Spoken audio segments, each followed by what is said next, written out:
အိမ်နီးချင်းဘွားအိုကြီးကမနက်9 နာရီမပြည့်မီကိုနိုရဲ့တန်တကားကိုလာခောက်တယ်ကိုနိုတစ်ခုလုံးအိမ်မရအောင်စူညံတယ်ပထမအကြိမ်ရှော့ဈေးနဲ့နှက်စာသွားဝယ်ဖို့လမ်းတို့လဲသွားရုံမှာတကားဖွင့်လိုက်အဖွားကရှော့ဈေးနဲ့နှက်စာသွားဝယ်မယ်ကျွန်တော်ကုတင်ပေါ်ကနေတထိုင်လိုက်တယ်မျက်လုံးဝန်းတွေမိနဲ့နေဒေါသကတဟုန်ထိုးထပြေးတယ်ကျွန်တော်မနေ့ကမှပြောင်းလာတာထိတ်တန်းစီဝါတက်ခွဲခန်းမှာ10နှစ်လောက်ခဲ့တယ်ရေရှိဖိအားမြင့်စမ်းသက်ချက်တွေကဒီတစ်သက်လုံးကုန်မဲ့ငွေစုမိစေခဲ့တယ်ဒါပေမဲ့အာယုံကြအော်အားနဲ့ယောဂနဲ့အိမ်မပျော်ယောဂကိုလည်းဖြစ်စေခဲ့တယ်အိမ်မပျော်ယောဂကိုပြေလဲအောင်ပေါ်ပါတဲ့နေနဲ့ပြင်ဆင်ခြင်းပေမဲ့ပြောင်းလာတဲ့ပထမနေ့မှာပဲနိုးထသွားတယ်ပြတင်းပေါက်ဖွင့်ကြည့်တော့အောက်ဘက်ဘေးတကားနားမှာဆံမင်းဖွာဖွာနဲ့အဖွားအိုကြီးရဲ့နေတယ်သူမကလက်နှစ်ဖက်နဲ့တန်တကားရဲ့တမန်းဆန်ခါကိုစုပ်ကင်ပြီးကိုလေးချိန်နဲ့ယူမှုရှက်နေတယ်ဒါပေမဲ့ပြင်ပလူတွေဝင်လာပြီးလျှက်စစ်ဆက်ပြီးခိုးတာကိုကာကွယ်ဖို့အိမ်ယာစီမံခန့်ခွဲရေးကည7နာရီမှတော့ခတ်ပြီးမနက်6နာရီမှဖွင့်တယ်ဒါပေမဲ့အဖိုးအာအိုကြီးကမနက်4 နာရီ 50 မိနစ်မှာမိုးမလင်းခင်ဆက်ပြီးရှက်နေတာကိုဂယူးမဆိုင်ဘူးအဖွားကိုမင်းဘိုးဘေးတွေစီတွတ်တန်သွားဖို့အလင်းစလိုလားမနက်စောစောကြီးမှာဒီမှာတရေချောင်းနေတာလားမင်းအသက်ရှိလို့ညီးငွေနေလားမင်းကိုငါတခါတည်းပို့ပေးမယ်အဖွားအိုကြီးလှုပ်ရှားမှုရက်သွားတယ်ခေါင်းထောင်ကြည့်လိုက်တယ်မျက်လုံးတွေဝါဝါအိုင်ကနေရွှေရောင်နဲ့ချောင်းထွက်လာတယ်သူမကမကြောက်ဘူးပြန်လဲပြီးလေပင်းဆန့်ကကျွန်တော်ကိုအော်တယ်ဘယ်ကလာတယ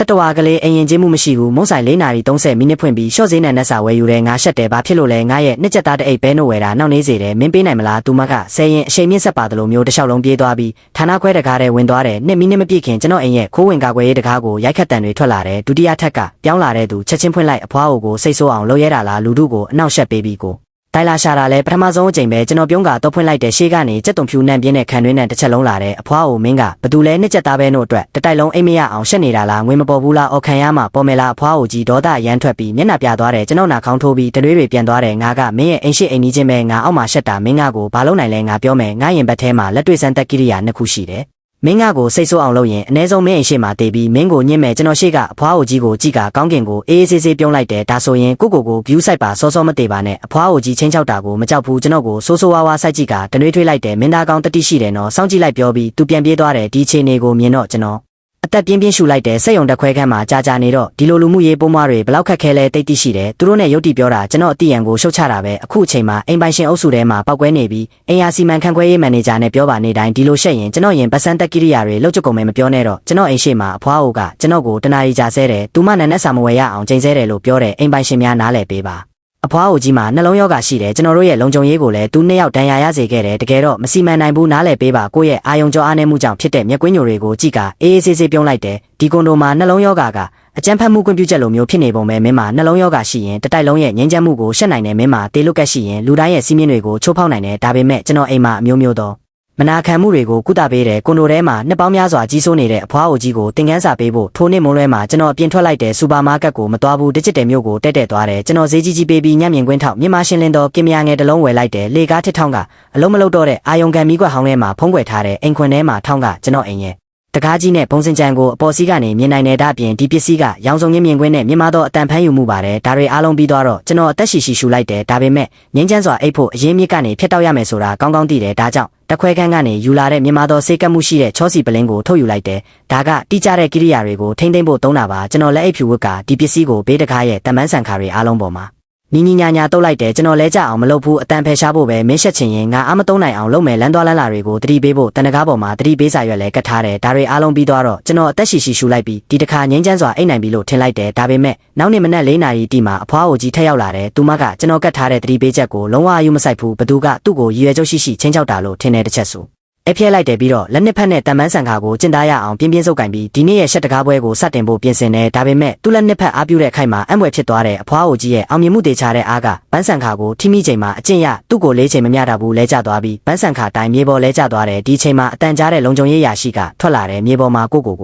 ဦးညွတ်နေတဲ့အဖွားအိုကြီးကိုကြည့်ပြီးသူကြောက်တုံးလို့ဖြစ်သွားတယ်အဖွားအိုဒါကကျွန်တော်ကိုနှစ်တစ်ကြိုနှုတ်ဆက်တာလားအဖွားအိုကြီးဘေးတကားမှာအံ့အားသင့်စွာဒူးထောက်လိုက်တယ်ကွန်ဒိုမှာ10 နှစ်ကြာလွှမ်းမိုးခဲ့တဲ့သူ့ကုံတိတ်ခါကိုချိုးဖျက်လိုက်တယ်သူ့ရဲ့အိုမင်းနဲ့ခြေထောက်တွေလည်းညောင်းသွားတယ်နန်းနက်စာဆိုင်ရဲ့ပထမဆုံးလို့ဟူနောက်ကိုမဝယ်လိုက်ရဘူးဒါပေမဲ့မနက်စောစောခွေးလျှောက်တဲ့အဖိုးကြီးတွေရဲ့တပြိုင်နက်တည်းဝိုင်းကြည့်ခြင်းကိုရရှိလိုက်တယ်လုံခြုံရေးရာရှိပြောတာကတော့အဖွားအိုကြားထလာတဲ့အခါမျက်နာကမီးဖို့အောက်ပြလို့မင်းနဲ့နေပြီးတစ်ဖက်ဆောင်တွေကပြန်သွားတဲ့အတန်ကြားတဲ့ကျွန်တော်အိယာရကလာတာဆောင်မှာရက်ပြီးသူ့ရဲ့စိတ်ပြအားငယ်ပြီးရက်ဆက်တဲ့ပုံစံကိုကြည့်ကမရေမိအောင်မနေနိုင်ဘူးဒါပေမဲ့ဒီလိုဖွားအိုကြီးတွေရဲ့စိတ်ပိုင်းဆိုင်ရာရော်ကြေးရန်နေရာကိုကျွန်တော်ရှော့တွက်လိုက်တဲ့အပြင်မှာနစ်နာရင်အိမ်မှာပြန်ရမယ်မနက်10 နာရီမှာကျွန်တော်မှာထားတဲ့တတိတိတ်တာနှလုံးရောက်လာတဲ့တလုံးကထိတ်တန်းချယ်ရီတီအလုံးကြီးတွေကစားပွဲတင်တင်းနဲ့ပေါ်လုံးလောက်ကြီးနောက် တလုံးကအခွန်ခွာထားတဲ့တလဲဒီမွေးကြိုင်တဲ့ရနန်းကအပူထင်းအိတ်ကိုကြော်ပြီးကြောင်တွေတောင်နန်ရန်ကုတ်အောင်ဆွဲဆောင်နိုင်တဲ့အပြင်ရောင်းဝန်ထမ်းကဖုံးဆက်တဲ့အခါကျွန်တော်နားကျက်တက်ပြီးရေချိုးနေရဲ့ရေတန်ကြီးလုံးလို့မကြားရဘူးဆံပင်တုပ်ပြီးတကားဖွင့်တဲ့အခါတကားဝမှာဗလာချင်းနေရဲ့ကြွေပြားချက်တစ်ချက်ပဲကြံနေကျွန်တော်ပြုံးလိုက်ပြီးအိမ်ရှိအိမ်တကားကိုတောင်မခောက်ဘူးလက်ကင်ဖုံးပေါ်မှာစောင့်ကြည့်ရေးဗီဒီယိုကိုတိုက်ရိုက်ဖွင့်လိုက်တဲ့မြင်ကွင်းထဲမှာ3မိနစ်လိုကအဖွားအိုကြီးကပင်လယ်ရင်ကိုသမားလိုမျိုးတတိတစ်တာနှလုံးကိုစိုက်ကြည့်ပြီး6တွေ့တဲ့လက်တွေကိုဆန့်ထုတ်ကအောင်လက်ဆောင်တဲ့တယ်လို့တကားပိတ်ခါနီးမှာကျွန်တော်အိမ်တကားကိုပြင်းပြင်းနဲ့နှွေးထွေးသွားတယ်ဒါကိုမြင်တော့ကျွန်တော်ရဲလိုက်ပြီးအေးအေးဆေးဆေးအားကစားဝတ်စုံလဲကအိမ်ရှိအိမ်ရဲ့ခိုးဝင်ကာကွယ်ရေးတကားကိုဖြင်းချင်းစွာခောက်လိုက်တဲ့အိမ်ထဲကအလျင်မြန်ဝါးစားတန်တွေကြားရပြီးပလတ်စတစ်အိတ်ရွှဲရွှဲတန်တွေပါ10မိနစ်ကြာမှတကားကအကြောင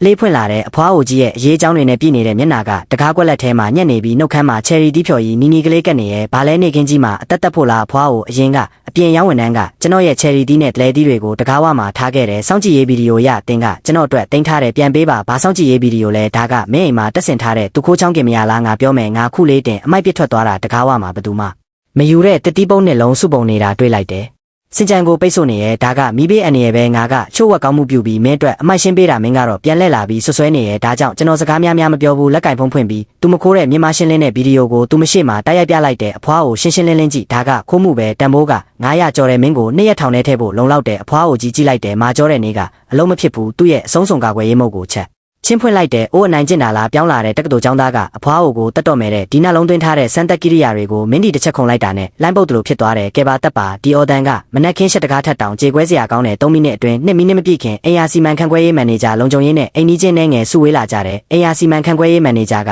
ကျွန်တော်ကိုတစ်ဖက်ခေါ်ပြီးမျက်နှာပူပန်နဲ့ပြောတယ်ထားလိုက်ပါဒီအဖွားအိုမှာတကယ်နာလုံးယောဂရှိတယ်အရင်ကစတုတ်ထက်ထက်ကအဘိုးအိုနဲ့တူမရန်ဖြစ်တယ်တူမမြေပေါ်လဲကြတယ်နောက်ဆုံးအဘိုးအိုက2000ကျပ်ပေးလိုက်ရတယ်ဆေးဘိုးကနှစ်ပိုင်းပဲမင်းတတိတွေကိုခွေးကြွေးသလိုသဘောထားလိုက်ဒီချိန်နေမှာအိမ်နီးချင်းတွေလည်းခေါင်းခါကြတယ်အိုးလူငယ်လက်ခံလိုက်ပါဒီဖွားအိုကကျွန်တော်တို့ကွန်ဒိုရဲ့မြေမိုင်းပဲဘသူနင်းပေါက်ကွဲတဲ့အဖွားအိုကြီးမြေပေါ်လဲကြနေပြီးမျက်လုံးထဲမှာမင်းကကိုဘာလုပ်နိုင်လဲဆိုတဲ့မမာနာထွက်နေရဲ့ကျွန်တော်လက်ကင်ဖုံးသိန်းကရုတ်တရက်တူမကိုပြုံးပြလိုက်တယ်ဒါကရင်ကျေးပြီးကီယူနာနေနေပါတဲ့အပြုံးမျိုးပါကောင်းပြီးအဖွားအိုဒါကဘသူမှမယူတဲ့အမိုက်လို့တင်ထင်နေဆိုရင်ဒီတစ်တီးနှလုံးကိုကျွန်တော်တင့်ကိုပေးလိုက်မယ်တင်းစိတ်ကြိုက်စားပါပြီးနောက်တချို့ຢာတွေကအလွယ်တကူအစာမကျေနိုင်ဘူးဆိုတာတတိယပါအဖွားအိုကြီးကျွန်တော်ရှော့ပေးတာမြင်တော့ငားချင်းလိုပြီးထလာတယ်ပြီးတော့အောက်ခံဘောကဖုံတွေကိုလက်နဲ့ခါပစ်လိုက်တယ်ဟန်တစ်ချက်ထုတ်လိုက်တယ်မင်းအခြေအနေသိပါတယ်နောက်တစ်ခါအမိုက်ကိုဝေးဝေးပစ်ဖို့တတိယပါညစ်ပတ်မနေပါစေနဲ့အဖွားရဲ့နေမြေကိုပြောပြီးသူမပြင်းပြင်းနဲ့တကားပိတ်လိုက်တယ်ကျွန်တော်စင်ကြံမှာရက်ပြီးတကားနောက်ကသူ့ရဲ့ရဲတန်နဲ့သူ့အိမ်ထောင်ဖက်ကိုကြွားဝါတဲ့အတန်ကိုတောင်ကြားနိုင်တယ်အဖိုးကိုမြ мян စားဒီတာစတေးလျာတစ်တီးနီကြီးကချိုတယ်ဒီလူငယ်ကိုငါတစ်ချက်နဲ့ကြောက်သွားအောင်လှုပ်လိုက်တယ်900ကျပ်အခမဲ့ရတယ်ဒါပေမဲ့အဖွားကိုကြီးမသိသေးတာကသူမရဲ့လောဘအတွက်ပြင်းထန်တဲ့အကျိုးဆက်ချက်ချင်းပေးရတော့မယ်ဆိုတာပဲနောက်နေ့ချုံမြင်တဲ့အရာတာကိုများဤစံပြီးတဲ့အဖွားကိုကြီးထက်ပြီးနေဟောင်းပြန်သုံးတယ်မနက်ခင်းအမြန်ပို့သူကကျွန်တော်ပါဆယ်ထုတ်ကိုချထားပြီးမကြခင်မှာအိမ်ရှိအိမ်ရဲ့ခိုးဝင်ကာကွယ်ရေးတကားကလက်ညှိုးကွက်လက်လေးဖွင့်လာတယ်အဖွားကိုကြီးရဲ့6တွေ့ရဲ့မျက်နှာကထွက်လာပြီးပညာကြည့်တယ်စင်ကြံမှာဘသူမှမရှိမှန်းတေချာပြီးတော့ပါဆယ်ထုတ်ကိုလက်ဆက်လိုက်တဲ့လှုပ်ရှားမှုကအရေးကြံအောင်မြန်နေပြီးတော့ပြင်းပြင်းနဲ့တကားပိတ်လိုက်တဲ့တစ်ချိန်ထဲမှာကျွန်တော်ကိုယ့်အိမ်ကဆိုဖာပေါ်မှာထိုင်ပြီးကော်ဖီတောက်နေတဲ့ရုတ်တရက်အိမ်ရှိအိမ်ကနေနားပင်းစီရဲ့အော်တန်တစ်ခုကြားရတယ်ပိုးကောင်တွေပဲကြေကွဲစရာကောင်းတဲ့အော်တန်တစ်ခုကခိုးဝင်ကာကွယ်ရေးတကားနှစ်ခုကိုဖျက်သွားတယ်မူလကအဖွားအိုကြီးပါဆယ်ထုတ်ကိုဖွင့်ပြီးစားဖို့ပြင်ဆင်တော့မှအတွင်းမှာအနက်ရောင်ပိုးကောင်တွေပြည့်နေတာတွေ့တယ်ဒါကကျွန်တော်စမ်းသပ်ဖို့အတွက်အထူးဝယ်ထားတဲ့ဒူဘိုင်းပိုးဟတ်တွေပါဒါပေမဲ့အဖွားအိုကြီးကအစားအစာလို့ထင်ပြီးခိုးယူသွားတာကျွန်တော်အေးအေးဆေးဆေးတကားဖွင့်ကကိုယ့်တကားပေါင်မှာဤနေတဲ့အခုအချိန်မှာစင်ကြံထဲမှာအဖွားအိုကြီးရဲ့တကားကွက်လက်ကနေအနက်ရောင်ဆက်လေးတွေထွက်နေရဲ့ဒါကဒူဘိုင်းပိုးဟတ်တွေရဲ့ရှေ့ရန်တက်ဖွဲ့ပဲသူတို့ကဒီကဘာတစ်ကိုစူးစမ်းဖို့စိတ်လှုပ်ရှားနေကြတယ်ကဲပါအိမ်မှာမင်းပါဆယ်ရဲမှာဘာထည့်ထားတာလဲအဖွားအိုကြီးတကားဖွင့်ပြီးထွက်လာတဲ့ဆမ်မင်းကငှက်တိုက်လို့ရှုပ်နေတဲ့အတော်ဆုံးကသူ့မျက်မှန်တွေပေါ်မှာလက်မတဝက်လောက်ရှိတဲ့အညိုရောင်ပိုးဟတ်တကောင်ချိတ်နေတဲ့အိမ်ယာစီမံခန့်ခွဲရေးရဲ့လုံခြုံရေးကအတန်ကြားပြီးအပေါ်တက်လာတဲ့ရှေ့မြင်ကွင်းကိုမြင်တော့သူနေရင်မှာကြောက်တုံးလိုဖြစ်သွားတဲ့အဖွားအိုကြီးရဲ့အခန်းချမ်းပြင်ပေါ်မှာအနက်ရောင်တွေတစ်ပိုင်လုံးရှိနေပြီးလှုပ်ရှားနေတဲ့ဆိုဖာကွက်လက်တွေတီဗီနောက်ဖက်သတင်းစာဟောင်းတွေပြည်နေတဲ့ကုတင်အောက်တောင်မှပိုးဟတ်တွေရဲ့ပျော်ရွှင်ရာဌာနဖြစ်သွားတဲ့ဖွားကိုမင်းမျိုးစိတ်မျိုးမျိုးလေးလာနေတာလားအိုဒီပါဆယ်ကမင်းအိမ်မှာဘလို့ရောက်ရတာလဲဒါကကျွန်တော်ဝယ်ထားတဲ့စမ်းသပ်နမူနာတွေမဟုတ်ဘူးလားငါအိမ်မှာဘလို့ရောက်ရတာလဲမင်းကြီးမဆိုင်တဲ့အာငါကိုချက်ချင်းဖယ်ရှားလိုက်ဒါမရဘူးအဖွားကြီးမင်းခုလေးတင်ပြောခဲ့တာပဲစင်ကြံမှာထားတာကဘသူမှမယူတဲ့အမိုက်တွေပဲဒါကအမိုက်လို့မင်းထင်နေဆိုရင်အိမ်ပြန်ယူပြီးဖြိုဖျက်တာဒါဆိုရင်မင်းနဲ့ဒီကောင်လေးတွေကန်ဆုံတာပဲအဖွားကိုကြီးဒေါသရမ်းထွက်ပြီးရင်ဘက်ကိုဖိကမြေပေါ်ထိုင်လိုက်တဲ့နှလုံးရောဂါတရားဆွဲခြင်းတွေကိုစတင်ဖို့ပြင်ဆင်တယ်ဒါပေမဲ့ဒီတစ်ခါဝိုင်းကြည့်တဲ့အိမ်ကြီးချင်းတွေကဘသူမှမကူညီဘူးစတုတ်ထက်ကအဘိုးအိုကလက်ကင်ဖုံးနဲ့ဗီဒီယိုရိုက်ပြီးပါဆက်မစုံအောင်ရဲနေရဲဒါကသူများပါဆယ်ခိုးတဲ့အကျိုးဆက်ပဲအိမ်ပြောင်းတင်နေမင်းရဲ့ဒီဘိုးဟတ်တွေနိုင်ရန်ကွက်လက်ထဲဝင်သွားရင်တနစ်မပြည့်ခင်မတည်နိုင်ဘူးအဖွားအိုကြီးအိမ်တအိမ်လုံးပြေးနေရဲ့အနက်ရောင်ဘိုးဟတ်တွေကိုကြည့်ပြီးအိမ်ကြီးချင်းတွေရဲ့လောင်ပြောင်တဲ့မျက်လုံးတွေကိုကြည့်ကအသက်ရှူမရတော့ဘူးမျက်လုံးလိမ်သွားပြီးလဲကျသွားတယ်ဒါပေမဲ့ဒီနေ့ကကျွန်တော်အတွက်အလုံးမဖြစ်ဘူးလုံခြုံရေးရာရှိဗီဒီယိုထောက်ထားရိုက်ပါအဖွားအိုဒါကကိုယ့်အိမ်ပြန်ယူလာတဲ့လက်ဆောင်ကြောင့်အံ့အားသင့်သွားတာပဲအိမ် နီးချင်းတွေအနေနဲ့သူ့အတွက်အရေးပေါ်လူနာတင်ရင်ခေါ်ပေးရမယ်ပြီးတော့ပိုးသက်ကုမ္ပဏီကိုလည်းခေါ်ပေးပါကုန်ကြစရိတ်ကတော့သူကိုယ်တိုင်တက်တာဖွင့်တာဆိုတော့သူကိုယ်တိုင်ပေးရမှာပေါ့ထိုညမှာအဖွားအိုကြီးအိမ်မှာမီးတွေတောက်ပနေပြီးပိုးသက်ကုမ္ပဏီရဲ့မီးခိုးတွေကပြတင်းပေါက်ကနေထွက်နေရဲ့အဝေးကကြည့်ရင်မီးလောင်နေတယ်လို့ထင်ရတဲ့အဖွားအိုကြီးစင်ကြံထဲကခုံတိုလေးပေါ်မှာထိုင်ပြီးပိုးဟက်တွေတုတ်တင်ထုတ်ယူတဲ့အိတ်တွေကိုကြည့်နေတယ်အိတ်တအိတ်ထုတ်တိုင်းသူ့မျက်နှာကတွန့်လိန်သွားတယ်ဒါတွေကငွေဖြူဖြူတွေပဲဒီဖြစ်ပြက်ပြီးဒီအဖွားအိုကငြိမ်သွားမယ်လို့ထင်ခဲ့ရင်မဲ့ကျွန်တော်ရက်ဆက်တဲ့ရိုးရဲကရှင်တန်မှုဆန္ဒကိုရှော့တွက်လိုက်တဲ့နေ့ရက်အကြာမှာအဖွားအိုကြီးအိမ်မှာပိုးကောင်တွေမရှိတော့ပေမဲ့ပိုးသက်ဆေးနဲ့မကင်းသေးဘူးသူမလက်စားချေမှုအစ်စ်ကိုစတင်တယ်သူမပဲမိုက်ဝယ်စခန်းကနေအေယာမပုံစံအိတ်ခမ်းရေခဲတစ်တာဟောင်းတစ်လုံးကိုဆွဲယူလာတယ်ဒီရေခဲတစ်တာကအနည်းဆုံး10နှစ်သက်တမ်းရှိပြီးအပြင်မှာတန်ချေးတွေနဲ့မူရင်းမသိတဲ့အဝါရောင်စီတူပါတယ်သူမဒီပစ္စည်းကိုစင်ကြံထဲမှာဖြောင်းဖြောင်းကြီးထားလိုက်တယ်ကျွန်တော်ရဲ့တကားကြီးရဲ့ထွက်လန်းတစ်ဝက်ကိုပိတ်ဆို့ထားတယ်ပိုဆိုးတာကရေခဲတစ်တာနောက်ကနေဝါဝါဘာဘာလျက်စစ်ကြိုးဟောင်းတစ်ချောင်းကိုဆွဲထုတ်ပြီးနေရန်တစ်လျှောက်ကျွန်တော်အိမ်တကားဝမှာစောင့်ကြည့်ရဲအတွက်သုံးခဲ့တဲ့ပလက်ပေါက်မှာထိုးသွင်းလိုက်တယ်ကျွန်တော်တကားဖွင့်တော့မှသူမရေခဲတစ်တာတွေကိုအစိမ်းရောင်ပြောင်းနေတဲ့ရှော့ဈေးဝက်သားအိတ်တွေထည့်နေတာကိုတွေ့လိုက်တယ်အဖွားကိုဒီရေခဲတစ်တာကလမ်းပိတ်နေတယ်ပြီးတော့တင်ဒီမအဆက်တာကကျွန်တော်အိမ်ကမဟုတ်ဘူးလားဘာဖြစ်လို့လဲငါပိုးတက်ဖို့3000ကျပ်အကုန်ခံထားတဲ့အိမ်ထဲမှာအစိတ်တက်တွေရှိနေရဲ့ရေခဲတစ်တာအိမ်ထဲထားရင်ပောက်ကွဲမယ်ဒီစင်ကြံကဘုံကလေးရပဲငါဘာကြောင့်မထားရမှာလဲဒီပလက်နဲ့ပတ်သက်ပြီးငါမင်းအိမ်အတွက်တန်လိုက်ဖယ်ရှားပေးတယ်မင်းစီကလျှက်စစ်အခက်ချင်းငွေနေနေယူတာမင်းကိုတန်ဖိုးထားလို့ပဲသူမပြောရင်ရေခဲတစ်တာတွေကိုအနက်ဆိုးထွက်နေတဲ့အေးခဲငါးတွေထည့်နေတယ်ဒီမျက်လုံးတွေကဒီဘိုးဟတ်ကိုငါလက်ခံတယ်ဒါပေမဲ့ငါမသေးတိုက်၍ဒီစင်ကြံကငါရဲ့နေမြေပဲဆိုတဲ့အမူအရာပဲကျွန်တော်ဟိမ့်ဟိမ့်မိနေတဲ့အိုမင်းမှုကြောင့်လျှက်စစ်တက်ကိုယူယူမူမူသုံးဆွဲနေတဲ့ရေခဲတစ်တာဟောင်းကိုကြည့်ပြီးသူ့ရဲ့ကျင်းနဲ့နေတဲ့နောက်ကျောကိုကြည့်ကမင်းကမြေမိုင်းစစ်ကစားခြင်းရင်ငါလည်းရဲရဲရောရောပြန်ကစားမယ်လို့ဆုံးဖြတ်လိုက်တဲ့အဖွားအိုကြီးရဲ့ရေခဲတစ်တာဟောင်းကဇီဝတာတူတုံ့ပြန်မှုပုံကြီးပဲဒါကဟိမ့်ဟိမ့်မိအောင်မကကျွန်တော်ရဲ့တကားပေါင်ကိုပါဒုံခါစေပြီးနှစ်ပေါင်းများစွာအေးဆက်တဲ့အနံ့နဲ့ပျက်စီးနေတဲ့သူအေးရဲ့အနံ့တွေရောနှောနေတဲ့အဆိုးဆုံးကကျွန်တော်ရဲ့စမတ်မီတာဖတ်ခြင်းကဆေးတောက်ထားသလိုတက်နေတာကိုကြည့်ရတယ်ဒီဘွားအိုကတွက်ချက်ထားတဲ့လျှက်စစ်အနေငယ်အတွက်ညာတန်းကောင်မှာသူ့လျှက်စစ်ကြိုးကိုသွားမကင်နိုင်ဘူးဒီလိုလုပ်ရင်သူမြေပေါ်လဲကြပြီးလျှက်စစ်တေဆုံးမှုဇလန်းကြီးကစားမှတေချတယ်အိမ်မှာလူငယ်တင်ငယ်မနေပါနဲ့ဒီစင်ကြံကကျဲတယ်ငါရေခဲတစ်တာကဒီမှာထားရင်လေကပေးနိုင်တယ်ဒါပြင်မဲလျှက်စစ်သုံးတာဘာဖြစ်လို့လဲငါရဲ့နှလုံးစမ်းတက်ကိရိယာတွေကနေတိုင်းအောက်ဆီဂျင်လိုတယ်ဒါကကောင်းမှုပြုသလိုသဘောထားလိုက်အဖွားကိုပြောတာမှန်တယ်ကောင်းမှုပြုတာကတေချာပေါက်ပြုရမယ်ကျွန်တော်အိမ်ယာစီမံခန့်ခွဲရေးကိုမတော်ဘူးရဲကိုလည်းမတိုင်ဘူးဒီလိုသေးဖွဲကအိမ်ယာစီမံခန့်ခွဲရေးမစီမံနိုင်ဘူးရဲကလည်းပါဆက်နဲ့တတိပေးုံပဲကျွန်တော်အွန်လိုင်းမှာစမတ်ပါဝါဖြတ်တောက်ကိရိယာတစ်ခုဝယ်လိုက်တယ်အဖွားအိုကြီးအောက်ထပ်သွားပြီးမာဂျန်ကစားနေချိန်မှာရင်းနှီးတဲ့လျှက်စစ်ဆရာတယောက်ကိုခေါ်ပြီးကျွန်တော်အိမ်ထဲကဖြန့်ဖြူးရေးကြကားကိုထဲမှာတိုက်ရိုက်တက်ဆင်လိုက်တယ်သူမလျှက်စစ်မခိုးနိုင်အောင်လုပ်လိုက်တယ်ဒီချိန်မှာရှီဟွန်းရဲ့အပူချိန်က38ဒီဂရီကိုတက်နေပြီးစင်ကြံကအေးပေမဲ့လေဝင်လေထွက်မကောင်းတဲ့အပူဓာတ်ကမိဖို့ကြီးလိုပဲစနေနေ့မိုးလွဲမှာကျွန်တော်နားကျက်တက်ပြီးရေခဲကိုကာကိုလာတော့နေတဲ့ရုတ်တရက်စင်ကြံကနေအိမ်ခေါင်မိုးကိုလန့်ပြစ်နိုင်လောက်တဲ့အော်တန်တစ်ခုကြားရတယ်ဘသူငါရေခဲတစ်တာတဲ့ဝမ်းသွားတာလဲကျွန်တော်ကိုကာကိုလာချပြီးဖြင်းချင်းစွာတကားဖွင့်လိုက်တဲ့ထိုခိုက်မှာကျွန်တော်လျှက်စစ်မီးပြက်နေတဲ့တားတက်ယုံတစ်ခုတည်းကိုရောက်သွားသလိုခံစားရတယ်အနက်ဆိုးကပင်လယ်လိုက်လိုပဲလာနေတဲ့အဖွားအိုကြီးမြေပေါ်လဲကျနေပြီးရှေ့ကရေခဲတစ်တာဖုံးကပွင့်နေတဲ့အတွင်းမြင့်ကွင်းကနေရဲပုံလိုပဲအဲ့ဒီလိုခေါ်တဲ့ရှော့ဈေးသားတွေစိမ့်ပြီးသွားပြီးအသားမြင့်တွေပြော့သွားကရေခဲတစ်တာအောက်ခံကနေအနက်နီရောင်ရေတွေကျလာတယ်ငါသားပါရာနဲ့ချီတဲ့ငွေပါအိမ်မှာမင်းလာမင်းကဖေကိုပါညှစ်လိုက်တာလားအဖွားအိုဒီပလက်မီလင်းနေရဲ့အိမ်ယာစီမံခန့်ခွဲရေးလုံခြုံရေးတာကအဖွားကြီးလာကြည့်ပါဒီရေခဲတစ်တာကအရန်ဟောင်းပြီးကွန်ပရက်ဆာလောင်ကျွမ်းသွားတဲ့အဖွားကြီးလျက်စစ်ကကောင်းနေရဲ့ဒါကမင်းရဲ့ရေခဲတစ်တာကအရန်ဟောင်းလို့ပဲဒါကတဘာဝပျက်စီးမှုပဲဒါအပြင်မင်းရဲ့အနံ့ကတကယ်ပြင်းလုံးနဲ့အိမ်ကြီးချင်းတွေရက်ွက်ယုံကိုတိုင်ကြားနေပြီးမင်းစီဝါတာတူလက်နဲ့ဆန်းတက်နေတယ်လို့ပြောနေရဲ့ဟိုက်တယ်ငါမနက်ကကြည်တုံးကခဲသွေးလို့အေးနေရဲ့အဖွားကြီးဒီသားကဒီလောက်ပုတ်သွားတာမင်းရဲ့ရေခဲတစ်တာကမင်းညကခိုးပြီးအလုတ်ရက်သွားတာလို့ထင်ရတယ်မင်းအိမ်နေချိန်မှာပြင်းရချင်တာကိုရွေးတာပဲအိုးဒီလိုရှေးဟောင်းပစ္စည်းတွေကအတွင်းတန်ရလွယ်ရတယ်ဒီချိန်မှာအိမ်ကြီးချင်းတွေလည်းဝိုင်းလာကြတယ်လူတိုင်းဒီနန်းကြောင့်မျက်ရည်တွေကျနေရဲ့အဖွားအိုဒါကတိတ်လွန်နေဒီနန်းကငါအိမ်ပြန်ရင်ရေသုံးချိန်ရေချိုးရမယ်အများစုရဲ့ဒေါသထွက်မှုအောက်မှာအဖွားအိုကြီးကိုမသိသွားတယ်သူမရေခဲတစ်တာတဲ့ကအသားပုတ်တွေကိုကြည့်ကနာကျင်ပြီးဆက်ဆုပ်သွားတယ်နောက်ဆုံးသူ့အိမ်ထောင်ဖက်နဲ့အတူပါးစက်နဲ့မျက်နှာဖုံးတွေတက်ကအသားပုတ်တွေကိုအောက်ထပ်ဆွဲယူသွားတယ်ဒါပေမဲ့အသားတွေကိုတဲပြီးတာနဲ့အဖွားအိုကြီးအနားမယူရသေးဘူးပိုကြီးတဲ့ပြဿနာတစ်ခုသူမကိုရောက်လာတယ်ဒီသားပုတ်တွေရဲ့အရေးတွေကစင်ကြံတစ်လျှောက်စီးကြပြီးကွန်းဒိုတဝက်ရဲ့ရင်ကောင်တွေနဲ့လမ်းဘေးကြောင်တွေကိုဆွဲဆောင်လိုက်တဲ့အိမ်ယာစီမံခန့်ခွဲရေးကနောက်ဆုံးသတိပေးချက်ထုတ်လိုက်တဲ့အဖွားအိုကြီးဒီတန်းကြောင့်နှလုံးရောဂါဖြစ်လို့နီးပါးဖြစ်သွားပေမဲ့ဒါကသူ့ရဲ့မြေမိုင်းစစ်ပွဲပြိုလဲခြင်းရဲ့အစပဲဆိုတာမသိလိုက်ဘူးဘာကြောင့်လဲဆိုတော့သူမငါ့ကိုလက်စားချေကိုအမိုက်ဆုံးရာတစ်ခုကိုဆက်လုပ်တယ်သူမ3နှစ်ကြာဆူဆောင်းထားတဲ့အမိုက်ဆက်ကူတွေနဲ့ပရီဘောကဟောင်းတွေကိုကျွန်တော်အိမ်တကားဝမှာစုပုံထားလိုက်တယ်သူမငါလန်းကိုပိတ်ဖို့ကြံတယ်ကျွန်တော်တကားဝကအမိုက်တောင်ကိုကြည့်ကပြုံးလိုက်တယ်မင်းလက်ဆောင်ပေးရတာတိတ်ကြိုက်တယ်ဆိုရင်ငါလည်းလက်ဆောင်ကြီးပြန်ပေးရမှာပေါ့တနင်္ဂနွေမနက်10နာရီမှာနေအောင်ကောင်းဆုံးချိန်မှာကျွန်တော်ကူလားထိုင်တစ်လုံးယူပြီးလက်တာဆောင်မှာထိုင်ကလက်ကင်ဖုံးနဲ့မျိုးရင်းသတင်းချက်လက်အုပ်စုတွေကိုပို့လိုက်တယ်ကျွန်တော်အသုံးပြုပြီးသားပလက်ဖောင်းနေတာမှကအနီးနားကွန်ဒိုတွေရဲ့အမိုက်ပြန်လဲအသုံးပြုရေးကူညီအုပ်စုနဲ့တက်ကြီးရဲ့အိုများပျော်ရှင်ရေးအတိုင်း အဝိုင်းတွေကိုပါအတိအကျပြစ်မှတ်ထားလိုက်တဲ့ခေါင်းစဉ်ကသွေးဆောင်မှုအပြည့်ပဲအဖွားကိုနိုင်ငံရဲ့ချားပြောင်းရွှေ့မျက်ရည်ကြကလွတ်ပေးလိုက်တဲ့အနီရောင်တက်တာပရိဘောကဝါကွမ်းကက်ခုံတမိုးရှိဆက်ကူခတ်မဲ့ယူပါမြန်ရင်ရမယ်ယုံကြည်စိတ်ချရမှုတို့ဖို့အဖွားကိုကြီးရဲ့ဖက်နဲ့ဘီရိုပုံရိပ်ကိုထည့်လိုက်တဲ့သူမတကားဝမှာလေဝင်လေထွက်ထားတဲ့တားရည်ကူလားထိုင်ကိုပါတပ်ပုံရိုက်ထည့်လိုက်တဲ့တေချာတာက20မိနစ်မပြည့်ခင်ကွန်ဒိုတကားဝမှာသုံးပြီးဆိုင်ကဲတန်တွေကြားလာရတဲ့ပထမဆုံးရောက်လာတဲ့သူကအမိုက်ကောက်ချင်းလောကမှ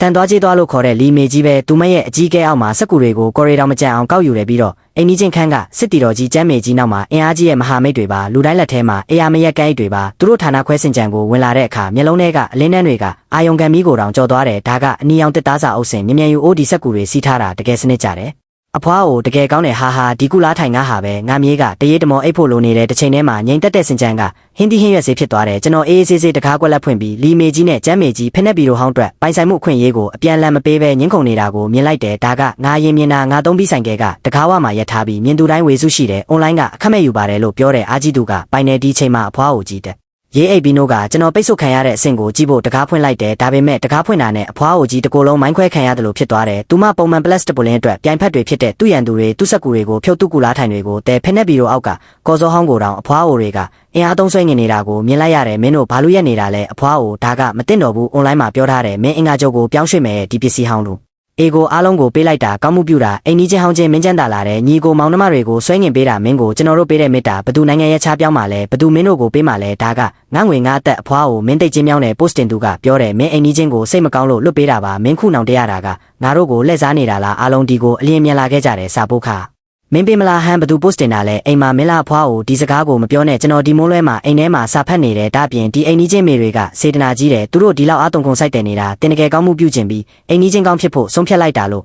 ငါထင်တယ်သဘောပေါက်သွားတယ်ငါတယောက်ယောက်ကိုလှည့်စားမယ်ဆိုရင်တယောက်ယောက်ကငါ့ကိုလှည့်စားမယ်အဖွားကိုကြီးလုံးဝစိတ်ပူသွားတယ်သူမှပြေးပြီးလီမေကြီးကိုတွန်းဖို့ကြိုးစားတယ်ဒါပေမဲ့လီမေကြီးကအားကြဤတဲ့အလုပ်လုပ်သူဘိုက်ကြီးကားကျဲပြန်နှုတ်လိုက်တာနဲ့အဖွားအိုကြီးနောက်ပြန်ဆုတ်သွားတယ်။အိုးအဖွားအိုမင်းလက်နဲ့လုပ်တယ်မင်းဒီကွန်ဒိုကမင်းအိမ်လို့ထင်နေတာလားလူတိုင်းကြည့်ပါအဖွားအိုကလူတွေကိုလှည့်စားပြီးလူကိုလည်းရိုက်တယ်ပစ္စည်းအကုန်ယူပြီးသူ့ကိုတခုမှမထားနဲ့အမေတွေရဲ့စိတ်တက်ကိုချက်ချင်းတို့ကြစေတယ်မူလာကသူတို့တန်တရားနေနေရှိပေမဲ့အခုတော့လူမှုရေးပြစ်ဒဏ်ပေးခြင်းဖြစ်လာတယ်။9မိနစ်မပြည့်ခင်ကျွန်တော်တကားဝါကအမိုက်တောင်ကလုံးဝပျောက်သွားတယ်စင်ကြံကနောက်ဆုံးတန်ရှင်းသူအားတဲ့အမိုက်တွေတာမကကျမ်းပြင်ကိုပါအမေတွေကတောက်ပွေးအောင်ပုတ်သွားတယ်ကျွန်တော်ကွေးပြီးမြေပေါ်ကအနက်ရောင်သားရေကျိုးတစ်ချောင်းကိုကောက်ယူကအမိုက်ပုံးနဲ့ပြလိုက်တယ်ပြီးတော့အဖွားအိုကြီးကိုတန်ရှင်းတဲ့စင်ကြံဓာတ်ပုံတစ်ပုံပေးလိုက်တယ်မှတ်ချက်ပါအဖွားအိုအိမ်ကြီးချင်းပြန်လန်ကူညီမှုနိုင်ငံနဲ့ပြည်သူအတွက်အကျိုးရှိတယ်အခုစင်ကြံကတကယ်ကျယ်ဝန်းသွားတယ်တင်ပြောတာမှန်တယ်မလားအိမ်ရှိအိမ်ကနေပြင်းပြင်းတကားပိတ်တန်တစ်ခုချက်ချင်းကြလာရတယ်ပြီးတော့အဖွားအိုကြီးရဲ့အတန်ပြပြနဲ့အော်တန်နဲ့အိုးခွက်ရိုက်ချိုးတန်တွေဒီဖြစ်ပြက်ပြီးသူမတညာလုံးငြိမ်သွားမယ်လို့ထင်ခဲ့ရင်မဲ့ဒီလိုလူတွေရဲ့ခေါင်းမာမှုကိုရှော့တွက်လိုက်တယ်ည2နာရီမှာကျွန်တော်လက်တီးနဲ့ချစ်တဲ့အတန်လိုမျိုးအလွန်သိမ်မွေးတဲ့အတန်တစ်ခုကြောင့်နိုးသွားတယ်ကျွန်တော်စောင့်ကြည့်ရေးဗီဒီယိုဖွင့်လိုက်တယ်မြင်ကွင်းထဲမှာအဖွားအိုကြီးကအနက်ရောင်ကွဲအင်ဂျီဟောင်းလဲထားပြီးလက်ထဲမှာအဖြူရောင်ကြွေပလင်းတစ်လုံးကင်ထားကကျွန်တော်တကားကွက်လက်ထဲကိုလောင်းနေတယ်အနက်နီရောင်ရည်နဲ့ကြက်ဥပုတ်တွေလောင်းရင်ပါဆက်ကတခုခုရေရွတ်နေတယ်ကျွန်တော်တကားမဖွင့်ဘူးအိမ်ယာစီမံခန့်ခွဲရေးမန်နေဂျာကိုဗီဒီယိုပို့ပြီးရဲကိုလည်းတိုင်လိုက်တယ်မကြခင်နာရီဝက်ကြာမှာရဲရရှိကလက်ထောက်2ယောက်နဲ့ထပ်တက်လာတယ်ရဲရရှိကကြက်သွေးတွေပြည့်နေတဲ့ကျမ်းပြင်ကိုကြည့်ပြီးမျက်ခုံးတွေလိမ်သွားတယ်အဖွားအိုကြီးဒီတခါလိမ်မာသွားတယ်သူမမြေပေါ်လဲကြကလက်နဲ့ရင်ဘက်ကိုဖိမျက်နှာဖြူဖြူနဲ့ရဲရရှိဒီရင်ဘက်ကအရမ်းနာတယ်အိုဒီအိမ်ကငါ့ကိုဖိစီးတယ်သူပြောင်းလာတာနဲ့ငါစိတ်လို့ရှိအားတယ်ငါ့ကိုဆေးရုံမြန်ဖို့ပါဒီနည်းပြန်လာတယ်နားရဲဆိုရင်ဆေးရုံမှာစစ်ဆေးမှုအပြည့်လုပ်ကြရအောင်ဘာယောဂမှမတွေ့ရင်ဒါကတာဝန်ထမ်းဆောင်မှုကိုအနောက်ရှက်ပေးတာပဲဆေးရုံရေးပေါ်ခန်းမှာအဖွားအိုကြီးသူ့ရဲ့ဖျော်ဖြေမှုအထွတ်ထိပ်ကိုရောက်သွားတယ်သူမလှုပ်ရှားနိုင်တဲ့ကုတင်ပေါ်မှာလဲကြကဆရာဝန်ကြီးလာတိုင်းတကိုယ်လုံးတွန့်လိန်သွားပြီးပါဆက်ကွေကမျက်စောင်းထိုးကပါဆက်ကနေအမြုပ်တွေထွက်နေရဲ့သူ့အိမ်မှာပုံနေတဲ့သားကြောက်လဲဒီချိန်မှာညအိမ်မနေပဲရောက်လာတယ်စစ်ဆေးခန်းထဲဝင်တာနဲ့စားပွဲပေါ်လက်ခုပ်တီးတယ်ဘသူကအိမ်မှာဘသူငါမေကိုဒီလိုဒေါသထွက်အောင်လုပ်တာလဲငါမေမှာပြဿနာကြီး3ခုပြဿနာငယ်2ခုရှိတယ်သူမရှိအမ်းမှာမနေနိုင်အောင်ငါလုပ်မယ်ကျွန်တော်စစ်ဆေးခန်းတကားဖွင့်ကပရင်တာကနေထွက်လာတဲ့စောင့်ကြည့်ရေးပုံရိပ်တွေကိုလက်ထဲကင်ထားတယ်ကျွန်တော်ကအိမ်မှာမစ္စတာကြောက်လားမင်းမေကညတန်းကောင်မှာငါတကားဝမှာကြက်သွေးလောင်းနဲ့စောင့်ကြည့်ရေးကရှင်းရှင်းလင်းလင်းရိုက်ထားတယ်ဒါကရုပ်ထောက်ထားတာအပြင်မင်းမေလူနာတင်ရင်ပေါ်မှာသွေးတိုးကြဆေးတစ်လုံးခိုးစားတယ်သွေးတိုးယောဂလက္ခဏာကိုအတုလုပ်ချင်ပေမဲ့ဆေးရုံဝင်ထမ်းအကမြင်သွားတယ်ဒါကလူထောက်ထားရှိတယ်ကြောက်ရဲ့မျက်နှာတစ်ချက်တောင်သွားပေမဲ့သူလိုလူမှုရေးဟောင်းကအလွန်လင်းမြန်စွာတုံ့ပြန်တယ်မင်းအဲ့ဒီမှာစကားမပြောနဲ့ငါမင်းအံ့အားတင်သွားတာငါပုံနဲ့ဘာဖြစ်လို့လဲမင်းအိမ်ကလေအေးတယ်ဆိုတော့ဒီအချိန်မှာအဓိကဆရာဝန်ရဲ့စစ်ဆေးမှုအစီရင်ခံစာထွက်လာတယ်နှလုံးခုန်မြန်ခြင်းပုံမှန်ဥနောက် CD ပုံမှန်သွေးနမူနာမှာတရားမဝင်သွေးကြဆေးနဲ့သွေးတိုးဆေးရောနှောပါဝင်တာတွေ့ရတယ်ရိုးရိုးပြောရရင်လူနာကလူလုံးညုံကိမှုမမှန်တာပဲအမေကြီးမဟန်ဆောင်နဲ့တော့ဆက်ဟန်ဆောင်ရင်ဆေးတွေမာတောက်ပြီးကြောက်ကက်ပြက်စီးမဲ့အဖွားအိုကြီးကြောက်ကက်ကြားတာနဲ့ကြောက်သွားပြီးချက်ချင်းထထိုင်လိုက်တယ်ဆရာဝန်ငါကိုမချင်းနဲ့ငါသားကရင်ပတ်အောင်တာပဲဒီချိန်နေကိုမြင်တော့ရဲရရှိကချက်ချင်းနားလဲသွားပြီးဒေါသတကြီးပြောတယ်သူဒီလိုဟန်ဆောင်နေရင်ချက်ချင်းပြန်ခေါ်သွားပြီးလူတို့အနောက်ရှက်မှုအဖြစ်ကင်တွယ်မဲ့ဒီစကားကြားတာနဲ့အရင်ကခုံပေါက်နေရဲ့အဖွားအိုကြီးတမိသားစုချက်ချင်းညှိုးနှွမ်းသွားတယ်ဆက်လို့ရင် ကိုယ်တိုင်လည်းအကျိုးမရှိဘူးဆိုတာကောင်းကောင်းသိတယ်ဒါကြောင့်ကွန်ဒိုကိုတိတ်တိတ်ဆိတ်ဆိတ်ပြန်လာခဲ့ရတယ်ဒီဖြစ်ပြက်ပြီးရန်နှဲငယ်အတွင်းကွန်ဒိုမှာမကြုံစဘူးငြိမ်းချမ်းမှုကိုခံစားရတယ်ဘေးတကားရဲ့တန်တကားကိုဘယ်သူမှမရှက်တော့ဘူးစင်ကြံမှာအမိုက်မစုပုံတော့ဘူးကွန်ဒိုရဲ့လေထုထဲမှာတောင်လွတ်လပ်တဲ့ချုံမြင်မှုတစ်ခုရှိတယ်တန်ရှင်းတဲ့နေ့ရက်တွေကိုနောက်ဆုံးဖြတ်တန်းနိုင်ပြီလို့ထင်နေချိန်မှာတရက်အကြာမှာကြောက်ကစင်ကြံထဲမှာစစ်ရေးကုတင်တလုံးထားလိုက်တယ်ကျွန်တော်တကားဝကိုတိုက်ရိုက်ပိတ်ဆို့ထားတဲ့အိမ်မှာမင်းပြောင်းလာကြတဲ့ကငါမေမငြိမ်မသက်ဖြစ်ခဲ့တယ်အခုသူမနေမကောင်းဖြစ်နေပြီးရန်နှဲငယ်ပဲအသက်ရှင်တော့မယ်သူ့ရဲ့တခုတည်းသောဆန္ဒကမင်းအိမ်မှာငြိမ်းချမ်းစွာအနားယူဖို့ပဲမင်းအိမ်ကနေအောင်အားကောင်းပြီးအသက်ရှိစေတဲ့ကြောက်က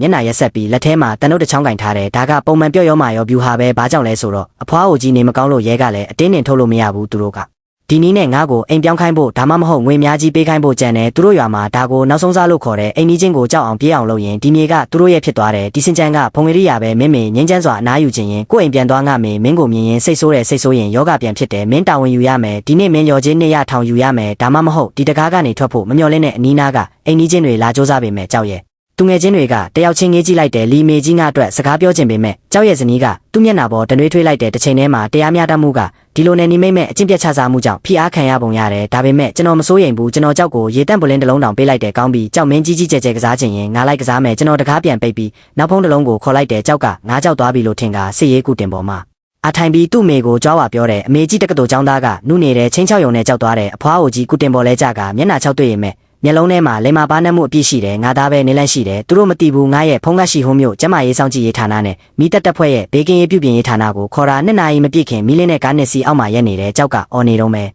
စစ်စေးရေးလာလဲအလုံးမဖြစ်ဘူးငါမေနေမကောင်းဘူးဘသူထိရဲမလဲကြည့်မယ်ဒါပေမဲ့ဒီတစ်ခါဆင်းလာတာကရဲမဟုတ်ဘူးဥဆောင်တဲ့သူကယူနီဖောင်းဝတ်မိတက်ရရှိလက်ထဲမှာအကွာဝေးတိုင်းကိရိယာမျက်နှာတင်းမာနေတယ်ဘသူစင်ကြံမှာကျိုးတွေရှုပ်ထွေးအောင်ဆွဲထားတာလဲမီးလောင်လဲတဲ့ကုတင်တွေလဲထားတယ်ဒါကမိတက်လန်းချောင်းကိုပိတ်ဆို့တာပဲပြင်းထန်ရင်မင်းရဲ့တာဝန်ကိုစစ်ဆေးမယ်ရဲဘော်ငါမေနေမကောင်းဘူးဒီမှာလေဝင်လေထွက်ရအောင်ထားတာဒါကမိတက်လန်းချောင်းပဲကုတက်ရေးစခန်းမဟုတ်ဘူးပြီးတော့မင်းနာကလက်နက်ချီတာလာလုံခြုံရေးဗီဒီယိုထောက်ထားရိုက်ပါပြီးတော့2 မိနစ်မပြည့်ခင်ပတ်ဝန်းကျင်ထိန်းသိမ်းရေးဌာနကဝန်ထမ်းတွေလည်းတက်လာတယ်သူတို့ပြည်သူတိုင်ကြားမှုရရှိထားပြီးလူနေအိမ်စင်ကြံထဲမှာညဉ့်ညမ်းပစ္စည်းတွေရည်ရွယ်ချုပ်ရှိစုပုံထားတယ်ဒါကအဖွားအိုကြီးကငါ့ကိုဆက်ဆုပ်ဖို့သူ့မြေကိုတကားဝမှာရည်ရွယ်ချုပ်ရှိဖြန့်ခိုင်းတာဒါကမြို့ပြစီမံခန့်ခွဲရေးစီးမြင့်ကိုပြင်းထန်စွာချိုးဖောက်တဲ့ဝန်ထမ်းကကြောက်ကိုနေ့စဉ်1000ကျပ်တန်ငွေစာရွက်ထုတ်ပေးတယ်တန်ရှင်းတဲ့အထိ1000ကငွေခိုးတာပဲမပေးလဲရတယ်ကျွန်တော်တို့အတင်းကျပ်ကောက်ခံဖို့ရှောက်ထားမယ်မစ္စတာကြောက်မင်းရဲ့လူမှုဖူလုံရေးချက်လက်ကိုစစ်ဆေးကြည့်တော့မြို့ထဲမှာအိမ်ချမ်းမြေနဲ့ကားတစ်စီးရှိတယ်မလားဒါကအကျွေးအတွက်အသုံးပြုနိုင်တဲ့ကြောက်ဒီတစ်ခါလုံးဝမိုင်းခွဲခံရတယ်လို့ဖြစ်သွားတယ်သူလိုလူဆိုးကရဲဖမ်းပြီးရန်နှဲငယ်ပိတ်တာကိုမကြောက်ဘူးဒါပေမဲ့သူ့ပိုင်ဆိုင်မှုကိုတယောက်ယောက်ကထိမှာကိုကြောက်တယ်အမေဒါဘလို့လုပ်မလဲအဖွားအိုကြီးငွေမကင်နိုင်တော့မန်းတီသွားတော့မြေပေါ်လဲကြပြီးလဲနီးကိုပြန်ဖွင့်ကျင်တယ်ဒါပေမဲ့ဒီတစ်ခါကျွန်တော်အိမ်ထဲကနေအတန်ချက်ဆက်ကြီးတစ်လုံးထုတ်ပြီးစင်ကြံကိုဥတီလိုက်တဲ့ဖွင့်တာကဂီတမဟုတ်ဘူးကြောက်နဲ့အဖွားအိုကြီးရွာပြန်သွားပြီးအင်ကြီးဆောက်ဖို့ဘလို့ခိုးယူညင်ညင်းမယ်ဆိုတဲ့စကားဝိုင်းရဲ့ဗီဒီယိုပြည့်စုံပဲအားလုံးကြပါဒါကနေမကောင်းတဲ့အဖွားအိုပဲဒါကနမေကြီးနေတဲ့ကြောက်ကိုပဲဒီခိုက်မှာအိမ်ကြီးချင်းတွေနောက်ဆုံးမခံနိုင်တော့ဘူးတပြိုင်နက်អော်ကြတယ်ကျွန်တော်တို့ကွန်ဒိုကနေထိုးအသွားလူများရဲ့ဒေါသထွက်မှုနဲ့ဒဏ်ငွေများတဲ့ဖိအားနှစ်ခုအောက်မှာကြောက်ဘလောက်မှအလုံးမဖြစ်ဘူးသူစစ်ရေးကုတင်ကိုငိမ့်ငိမ့်သိန်းကဆဲရင်အဖွားအိုကြီးကိုအိမ်ထဲဆွဲခေါ်သွားတယ်အိမ်မှာစောင့်နေဒါမပြီးသေးဘူးကြောက်ရဲ့ဒေါသထွက်တဲ့ကျိန်ဆဲတန်နဲ့နားပင်းစေတဲ့တကားပိတ်တန်တွေနဲ့အတူစင်ကြံမှာနောက်ဆုံးငိမ့်ချမ်းမှုပြန်လည်ရရှိလာတယ်ငါတကားဝကစစ်ရေးကုတင်ပျောက်သွားပေမဲ့ပတ်ဝန်းကျင်ထိန်းသိမ်းရေးဌာနရဲ့နေ့စဉ်1000တန်းငွေကတေးလုတ်ကက်လိုမျိုးကြောက်မိသားစုရဲ့ဥကောင်းပေါ်မှာတင်းတင်းကပ်နေရဲ့ငူအေကိုအသက်ထက်ပိုပြီးအရေးကြီးတဲ့ကြောက်လိုမျိုးရွာဖို့အတွက်ဒဏ်ငွေကြောင့်ငွေစုတွေနေ့စဉ်ဆုံးရှုံးနေတာကိုကြည့်ရတာသူ့ကိုတက်တာထက်တောင်ပိုခက်ခဲတဲ့အရင်ချိန်တွေရဲ့တိုက်ပွဲတွေပြီးအဖွားအိုကြီးရဲ့အော်ဟစ်လူလိမ့်နီးတွေကငါးစီမှာလုံးဝအဆုံးသက်သွားတယ်ဒါပေမဲ့ဒီလိုလူတွေရဲ့လက်စားချေစိတ်ကိုရှော့တွက်လိုက်တဲ့အိမ်ရှိအိမ်ငိမ့်သွားတဲ့နေ့ရက်မပြည့်ခင်စင်ကြံမှာထပ်ပြီးမှုမမှန်ဖြစ်လာတယ်ဒီတစ်ခါအဖွားအိုကြီးမဆူဘူးသူမိသားစုတစ်ခုလုံးနဲ့အမိုက်ကောက်တာကိုပြန်ဆတဲ့သူမနဲ့သူ့သားကြောက်ကညနေနာရီ3နာရီလောက်မှာစင်ကြံထဲမှာစက်ကူတွေဘူးခွန်တွေနဲ့အိမ်ဟောင်းတွေကိုစီစဉ်ပြီးကျွန်တော်အိမ်တကားကနေမီတာဝက်ကွာမှာအနက်ဆိုးတွေနဲ့အမိုက်တွေကိုရည်ရွယ်ချုပ်ရှိစုပုံထားတယ်ကျွန်တော်စောင့်ကြည့်ရေးဗီဒီယိုမှာရှင်းရှင်းလင်းလင်းကြားရတယ်ကြောက်ကဘူးခွန်ကိုနင်းအတန်အနှိမ့်နဲ့သူ့မိကိုတိုင်ပင်တဲ့ဒီလူငယ်ကစူညံတန်နဲ့အနံ့ကိုအကြောက်ဆုံးပဲငါတို့ညာတန်းကောင်မှာတကားပြင်မှာအမိုက်ကောက်မယ်သူ့ကိုဆက်ဆုပ်စေမယ်သူထိုးအလာပြီးစီမံရင်စင်းရဲသားတွေအသက်ရှင်ဖို့လို့ပြောမယ်ရဲတိုင်ရင်ဘသူမှန်လဲကြည့်ဒီကွန်ဒိုကသူ့အိမ်မဟုတ်ဘူးစင်းရဲသားတွေစာရွက်နီးနဲ့ကောက်တာဘာဖြစ်လို့လဲဒီလူငယ်ကိုဖြုံးတီးပစ်မယ်စောင့်ကြည့်ရေးဗီဒီယိုကိုကြည့်ကကျွန်တော်ရဲလိုက်တယ်သူတို့ကဒီနေ့ကမော်တက်နဲ့မော်တက်ကိုအောင်တယ်လို့ထင်တယ်ကိုကျင့်တရားနဲ့အားနေသူဖြစ်ကိုသုံးပြီးငါ့ကိုဆက်ဆုပ်စေတယ်10နှစ်အိမ်မပြောတဲ့စက်ယုံသူတေသနာခွေးအတွက်ဒီအဆင့်စုညံတန်ကတေးစေနိုင်တယ်ဒါပေမဲ့10နှစ်ရဲ့တခွဲခန်းဘဝကငါ့ကိုသင်ခန်းစာတစ်ခုတင်ပေးခဲ့တယ်စမ်းသပ်မှုအရာဝတ္ထုမှာပုံမှန်မဟုတ်တဲ့အပြုအမူတွေပေါ်လာရင်မကြာခဏနဲ့ဆိုင်တဲ့ဒေတာလုံးစုံမှုတွေဝတ်ထားတတ်တယ်ကျွန်တော်တကားဖွင့်ပြီးဆဲမလုပ်ဘူးကော်ဖီတစ်ခွက်ဖြော်ကကွန်ပျူတာရှေ့မှာထိုင်ပြီးတကားဝါကတင်းငယ်တဲ့ညမြင်ကွင်းမြင့်မှာရှင်းလင်းခင်မရရဲ့ဗီဒီယိုကိုပြန်ကြည့်လိုက်တယ်သူတို့ရဲ့ဒီရက်ပိုင်းအမိုက်ကောက်တဲ့လမ်းကြောင်းကိုအချိန်မြင့်ပြီးစတင်ခွဲချက်စိတ်ဖြာတယ်မျောလင့်ထားသလိုပဲမကြာခင်တဲလုံစတွေ့တယ်ဗီဒီယိုထဲမှာကြောက်ကည3နာရီလောက်မှာဆွဲယူလာတဲ့ရက်ကန်းအိတ်ကပုံစံလုံးတဘာဝမှကြာ ဘူးစကူနဲ့ plastic ပုလင်းတွေကပေါ်ပါတယ်ဒါပေမဲ့ကြောက်ဒီအိတ်ကိုဆွဲတဲ့အခါပခုံးကြွသားတွေတင်းမာပြီးလက်မောင်းမှာသွေးကြောတွေပေါ်လာတဲ့အိတ်ကပြီးလက်မြေချမ်းပြင်ပေါ်မှာရွှဲရွှဲတန်တွေထွက်တယ်ဒါကဘူးကွန်အနေငယ်ရဲ့အလေးချိန်မဟုတ်ဘူးကျွန်တော်ပုံရိပ်ကိုချက်ချင်းချက်ကဒေတာဆိုင်ရာချက်ပြီးထက်မြက်မှုနဲ့စန့်ကျင်ဘက်တွေကိုဆွဲယူတဲ့ညမြင်ကွင်းကိရိယာရဲ့ရှင်းလင်းတဲ့ဖမ်းယူမှုအောက်မှာရက်ကန်းအိတ်ရဲ့အပေါက်တစ်ခုကနေတတူတောက်ပမှုရှိတဲ့အနက်ရောင်စတူကန်တုံးတစ်ခုဖုံးကွယ်ထားတာကိုမြင်လိုက်ရတယ်ပေါ့မာပလာယာနဲ့ကျန်းနှဲစွာဖြတ်ထားတဲ့အနီနဲ့လျက်စစ်ကြိုးတစ်ပိုင်းပါတယ်ကျွန်တော်ဦးနောက်ထဲမှာဘုံတန်တစ်ချက်ကြားလိုက်ရပြီးချက်ချင်းနားလည်သွားတယ်ဒါကလျက်စစ်ဆက်ပြီးရဲ့ခဲအစစ်ဖက်ထရီပဲကျွန်တော်လက်ကင်ဖုံးယူကဒီတဝက်လအနောက်ရှက်မဲ့ထားတဲ့ကွန်ဒိုအိမ်ပိုင်ရှင်အုပ်စုကိုဖွင့်လိုက်တယ်တေချာတဲ့အုပ်စုထဲမှာပောက်ကွဲနေပြီးဘသူဒီလောက်ရက်ဆက်တာလဲငါတစ်လဲထားတဲ့အာဒီဘက်ထရီကအဆောက်အုံ3အောက်မှာရက်ထားတာပျောက်သွားတယ်ငွေပေးပါအိမ်ပိုင်ရှင်တွေဒေါသထွက်နေရင်မဲ့ကွန်ဒိုဟောင်းလို့စောင့်ကြည့်ရေးကင်မရာအများစုပြက်နေရဲ့သူခိုးဘယ်မှာလဲလုံးဝမတွေ့ဘူးလူတိုင်းအန်တာနေတဲ့ကွန်ဒိုကဟောင်းပေမဲ့တကားဝမှာအနည်းဆုံးလုံခြုံရေးရှိတယ်သူခိုးကဒီလောက်လေးလံပြီးထင်ရှားတဲ့ဘက်ထရီတွေကိုဘလို့တဲထုတ်သွားတာလဲအခုအဖြေကငါမျက်နှာပြင်ပေါ်မှာရှိတယ်ဒီမိခင်နဲ့သားကအပေါ်ရန်အဖြစ်ညမိုက်ကောက်ပြီးအိမ်ကြီးချင်းကိုဆက်ဆုပ်စေတယ်တကယ်တော့သူတို့ကဒီနန်းဆိုးထွက်တဲ့စက်ကူဟောင်းတွေကိုအဖုံးဖြစ်သုံးပြီးဘက်ထရီခိုးတဲ့အရင်းနီးမယ်အယောင်းဝယ်ကိုလုံနေရဲသူတို့ခိုးလာတဲ့ပစ္စည်းတွေကိုစက်ကူတိတ်တာအောက်ခြေမှာဝတ်ထားပြီ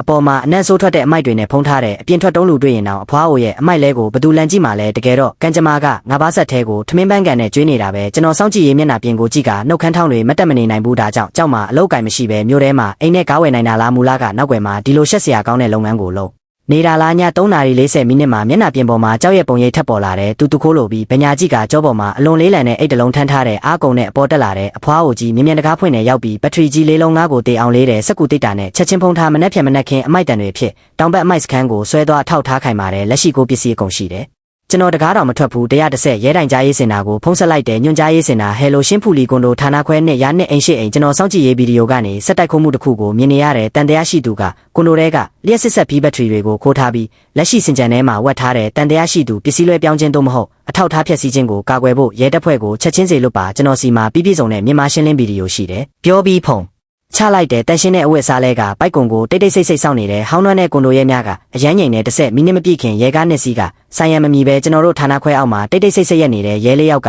တမီပြင်းပြင်းနဲ့ကျွမ်းကျင်စွာစထမထက်ကိုတက်သွားတဲ့ပြင်းထန်တဲ့တကားရိုက်တန်ကငိန်တက်တဲ့စင်ကြံထဲမှာမိုးကြိုးလိုပဲအကြာကြီးကြာမှာအိမ်ရှိအိမ်ရဲ့ခိုးဝင်ကာကွယ်ရေးတကားကအကြောင်းလေးဆွဲဖွင့်လိုက်တဲ့အဖွားအိုကြီးမျက်လုံးပုတ်ကအဲ့ရနိုးထားတဲ့အတွင်းဆောင်ပြီးအပြစ်မဲ့ပုံစံလုပ်တဲ့အိုးရဲပေါ်ညာတန်းကောင်မှာဘာကိစ္စလဲကြောက်လဲဘောင်းဘီတို့နဲ့လာပြီးမကျေနပ်တဲ့မျက်နှာနဲ့ညချိန်မှာအနောက်ရှက်ပေးတာလားပြောတယ်ဒီချိန်မှာကျွန်တော်တကားဖွင့်ပြီးရဲနောက်ကနေထွက်လာတယ်ကြောက်မဟန်ဆောင်တဲ့ကြောက်ဒီမြင်ကွင်းကိုမြင်တာနဲ့မျက်နှာဖြူသွားပြီးအလိုလိုတကားပိတ်ဖို့လုပ်တယ်မလုံနဲ့ရဲနှစ်ယောက်ကကြောက်ကိုနေရာမှာပဲချုပ်ကင်လိုက်တယ်နောက်ရဲနှစ်ယောက်ကစင်ကြံထဲကအနံ့ဆိုးထွက်တယ်စက်ကူတိတ်တာတွေကိုလန်လိုက်တဲ့စက်ကူတိတ်တာတွေလန်ကျသွားတာနဲ့ဘက်ထရီလေးလုံးပြုတ်ကျလာတယ်လူနဲ့ပစ္စည်းအတူတူဖမ်းမိတယ်အဖွားအိုကြီးဒီတစ်ခါလုံးဝစိတ်ပူသွားတယ်သူမရဲ့ခြေထောက်တွေပြော့သွားပြီးမြေပေါ်လဲကျတယ်မတရားဘူးဒါကသူများအိမ်မမသိဘူးဘသူမှမယူတဲ့အမိုက်လို့ထင်ပြီးကောက်ယူလာတာပါငါနှလုံးမကောင်းဘူးမင်းတို့ငါသားကိုအမိုက်နဲ့မဖမ်းတဲ့လူတွေကကားပေါ်မှာတော့ခတ်ထားတဲ့ဘက်ထရီကိုမင်းကကျုပ်ဖြတ်ပြီးအမိုက်လို့ကောက်တာလားကြောက်မင်းဘက်ထရီနဲ့ငယ်ခိုးယုံလို့ထင်နေတာလားမင်းညကအဆောက်အုံတုံးကမစ္စလီဂျူကကလေးကိုကြောင်းပို့တော့မင်းခိုးသွားတဲ့ရေတွင်ဖုံးကြောင့်ပြီးကျသွားပြီးလန့်သွားတဲ့မစ္စလီဂျူကအခုထိအထူးချက်မှတ်ကုသဆောင်မှာတတိမပြန်သေးဘူးပချေတောက်ကကျိုးသွားတဲ့ကလေးလဲစိတ်တန်ရာရသွားတယ်ကျွန်တော်တစ်ဖက်မှာရက်ပြီ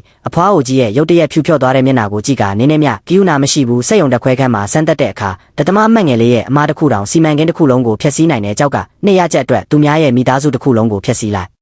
သူများပစ္စည်းခိုးမှုပမာဏများတယ်မင်းတို့မိခင်နဲ့သာဒီတစ်ခါပြဿနာကြီးသွားပြီးပမာဏများတယ်ဆိုတဲ့စကားကြားတာနဲ့အဖွားအိုကြီးအော်ဒါတောင်မေ့သွားပြီးလေထုတ်ထားတဲ့ပူဖောင်းလိုလုံးဝပြိုကျသွားတယ်နောက်ဆုံးရဲနှစ်ယောက်ကထမ်းပိုးနဲ့အောက်ထပ်ဆွဲချသွားတယ်နောက်နေ့မှာကွန်ဒိုတစ်ခုလုံးကနှစ်တစ်ကဲ့သို့စီကားသွားတယ်ဒီနိုင်ချင်းနဲ့အဖွားအိုကြီးမိသားစုဘက်ထရီခိုးတာကိုတီးရတော့သူ့ဒေါသခံရဘူးတဲ့အိမ်ကြီးချင်းတွေမီရှူမီဘန်နှစ်ခုလောက်ပြစ်ဖို့တောင်မပြေနိုင်ဘူးတလအကြာမှာအမှုစီရင်ချက်ချတယ်စက်တိုက်ခိုးမှုရာဇဝတ်မှုကြောင့်ကြောက်ကို9နှစ်ထောင်ဒဏ်ချမှတ်တဲ့အဖွားအိုကြီးကတွဲဖက်နဲ့ပစ္စည်းရောင်းချသူအနေနဲ့3နှစ်ချမှတ်တဲ့ဒဏ်ရာရသူမိသားစုကမြင့်မားတဲ့ပြည်သူတရားစွဲဆိုမှုလဲတင်သွင်းတဲ့စေကူတာစရိတ်မတန်ဆွမ်းလျော်ကြေးတွေပေါင်းလိုက်ရင်တတသမ9တန်းထိရှိတဲ့အဖွားအိုကြီးမိသားစုဒီငွေကိုလုံးဝမပေးနိုင်ဘူးနောက်ဆုံးသူတို့နာမည်အောက်ကအိမ်ဟောင်းကိုတရားရုံးကဥပဒေအရတင်စေပြီးလေလံတင်ရောင်းကြကအိမ